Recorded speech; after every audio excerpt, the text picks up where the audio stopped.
ఒకప్పుడు కమ్యూనికేషన్ అంటే పావురమే. ఒక రాజ్యం నుంచి మరో రాజ్యానికి సందేశం పంపాలన్నా, ప్రేమికులు సందేశాలు పంపుకోవాలన్నా అన్నింటికీ దిక్కు పావురమే. అయితే ప్రస్తుతం ఏఐ జమానా నడుస్తోంది. పావురంతో ఏం పనిలేదు. కానీ ఇప్పటికీ కొందరు గూఢచర వ్యవస్థలో పావురాలను వాడుతుంటే, మరికొందరు మాత్రం అసాంఘిక కార్యకలాపాలకు, రేసింగులకు పావురాలను వాడుతూ కొత్త ట్రెండ్ క్రియేట్ చేస్తున్నారు. ఈ నేపథ్యంలో నిజామాబాద్ జిల్లాలో ఓ గూఢచారి పావురం కలకలం రేపింది. జిల్లాలో బోధన మండలం భవానీపేట గ్రామంలో ఒక మైనర్ బాలుడు ఆడుకుంటుండగా అతడి కంట్లో ఈ అనుమానాస్పద పావురం పడింది. ఈ పావురం కాలికి ఒక కోడ్ రింగ్, రెక్కలపై కోడ్ లెటర్స్ ఉన్నాయి.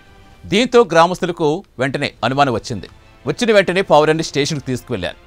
బోధన పోలీసులు పావురాన్ని అదుపులోకి తీసుకుని దర్యాప్తు మొదలుపెట్టారు.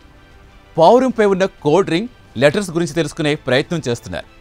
పావురం రెక్కలపై కోడ్ లెటర్స్, కాలికున్న రింగ్ గూఢచర్యానికి సంబంధించినవే కావచ్చని ప్రాథమికంగా అనుమానిస్తున్నారు పోలీసులు. ఇలాంటి పావురాలను గతంలో కొన్ని దేశాలు గూఢచార సమాచార సేకరణకు ఉపయోగించిన సందర్భాలు కూడా ఉన్నాయి. పోలీసులు పావురంపై ఉన్న కోడ్ లెటర్స్ ఏ భాషకు సంబంధించినవో, అవి ఏదైనా సందేశం కలిగి ఉన్నాయా అని పరిశీలించిన పనిలో పడ్డారు.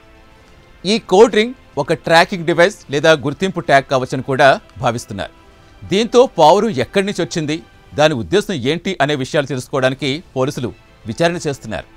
అలాగే ఈ పావురం స్థానికంగా ఉన్న ఏదైనా పక్షి సంరక్షణ కేంద్రం లేదా పరిశోధనా సంస్థకు సంబంధించిందా అని కూడా ఆరాధిస్తున్నారు.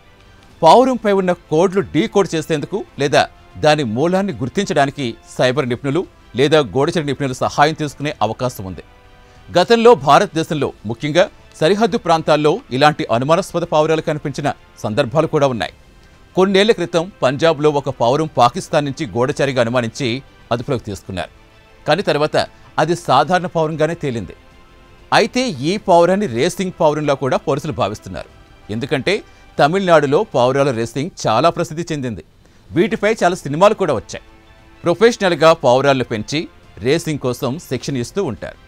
వారు తమ పావురాల గమనాన్ని గుర్తించేందుకు డివైజులు కూడా వాడతారు. బహుశా ఆ పావురమే బోధనలో చిక్కి ఉంటుందనే అనుమానాలు కూడా ఉన్నాయి. పోలీసులు ఈ దిశగా కూడా దర్యాప్తు మొదలుపెట్టారు.